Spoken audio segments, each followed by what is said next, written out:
ಪ್ರಜಾಪ್ರಭುತ್ವದ ಅರಿವು, ಅದರಲ್ಲೂ ಮುಖ್ಯವಾಗಿ ಪ್ರಜಾಪ್ರಭುತ್ವದಕ್ಕೆ ಪ್ರಮುಖ ಕೇಂದ್ರ ಅಂತಂದ್ರೆ ಚುನಾವಣೆ.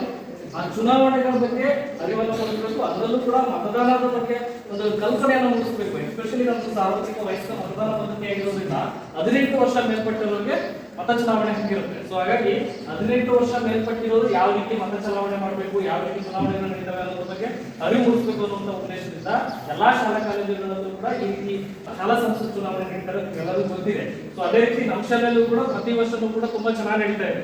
ಸೊ ಈ ವರ್ಷದೂ ಕೂಡ ಅದೇ ರೀತಿ ಚೆನ್ನಾಗಿ ನಡೀತು. ಅದೆಲ್ಲದಕ್ಕೂ ಕೂಡ ಎಸ್ಪೆಷಲಿ ನಮ್ಮ ಶಾಲೆಯ ಪ್ರಾಂಶುಪಾಲರ ಇಟ್ಕೊಂಡು ಅಷ್ಟೇ ಅಲ್ಲ, ಎಲ್ಲ ಸಹೋದ್ಯೋಗಿ ಶಿಕ್ಷಕರು, ಬೋಧಕೇತರ ಸಿಬ್ಬಂದಿಗಳೆಲ್ಲರೂ ಕೂಡ ನಮಗೆ ಈ ಒಂದು ಕಾರ್ಯಕ್ರಮಕ್ಕೆ ಯಶಸ್ವಿಗೊಳಿಸಲಿಕ್ಕೆ ಭಾಗಿಯಾಗಿದ್ದಾರೆ. ಅವರೆಲ್ಲರಿಗೂ ಕೂಡ ನಮ್ಮ ಶಾಲೆಯ ಪರವಾಗಿ ಮತ್ತು ಮಕ್ಕಳ ಪರವಾಗಿ ಪೂರ್ವಕವಾದಂತಹ ಧನ್ಯವಾದಗಳನ್ನ. ಅದರಲ್ಲಿ ಹೊಸ ಮಕ್ಕಳು ಬಂದಿದ್ದಾರೆ. ಸೊ ಈ ರೀತಿ ಒಂದು ಕಾರ್ಯಕ್ರಮ ನಡೀತದೆ ಅಂತ ಹೇಳಿ ಕಲ್ಪನೆ ಕೂಡ ಇದೆ. ಸೊ ಅವರಿಗೂ ಕೂಡ ತುಂಬಾ ಖುಷಿಯಾಗಿದೆ. ಇದರಲ್ಲಿ ಕೂಡ 3 ಜನ ಪಾರ್ಟಿಸಿಪೇಟ್ ಮಾಡಿದ್ರು. ಪೂಜಾ, ಅಮೂಲ್ಯ, ದೀಕ್ಷಾ ಅಂತ. ಇದರಲ್ಲಿ ಅಮೂಲ್ಯ 35 ಮತಗಳನ್ನ ಪಡೆದು 3ನೇ ಸ್ಥಾನ, ದೀಕ್ಷಾ 76 ಮತಗಳನ್ನ ಪಡೆದು, ಪೂಜಾ 102 ಮತಗಳನ್ನ,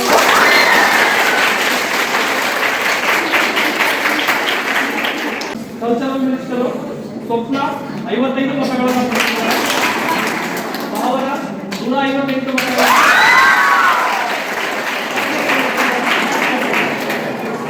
ಭಾವನ ಬಗ್ಗೆ ಹೇಳ್ಬೇಕು. ಆಕ್ಚುಲಿ 6ನೇ ಕ್ಲಾಸಿಂದ 9ನೇ ಕ್ಲಾಸ್ ವರೆಗೂ ಕೂಡ ಎಲೆಕ್ಷನ್ ಅಲ್ಲಿ ಪಾರ್ಟಿಸಿಪೇಟ್ ಮಾಡಿದ್ದಾರೆ. 6ನೇ ಕ್ಲಾಸ್ ನಲ್ಲೂ ಸೋತಿತ್ತು, 7ನೇ ಕ್ಲಾಸ್ ನಲ್ಲೂ ಸೋತಿತ್ತು, 8ನೇ ಕ್ಲಾಸ್ ನಲ್ಲಿ ಸೋತಿತ್ತು, ಆದ್ರೆ 9ನೇ ಕ್ಲಾಸ್ ನಲ್ಲಿ ಅವರು ನಿಂತು ಗೆದ್ದಿದ್ದಾರೆ.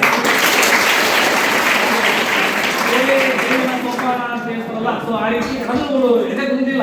7th ಅಲ್ಲೂ ಸೋತಿದ್ದೀರಪ್ಪ, 8th ಅಲ್ಲೂ ಸೋತಿದ್ದೀರಪ್ಪ, 9th ಅಲ್ಲೂ ಸೋತ್ರೆ ಮುಖ ಎಲ್ಲ ತೋರ್ಸಕ್ಕೆ ಫ್ರೆಂಡ್ಸಿಗೆ ಅಂತ ಅನ್ಕೊಂಡು ಬಿಡ್ಬೋದಾಗಿತ್ತು ಆಕ್ಚುಲಿ ಅವರು. ಸೊ ನಿಂತು 155 ಮತಗಳನ್ನು ಪಡ್ಕೊಂಡು ಗೆದ್ದಿದ್ದಾರೆ.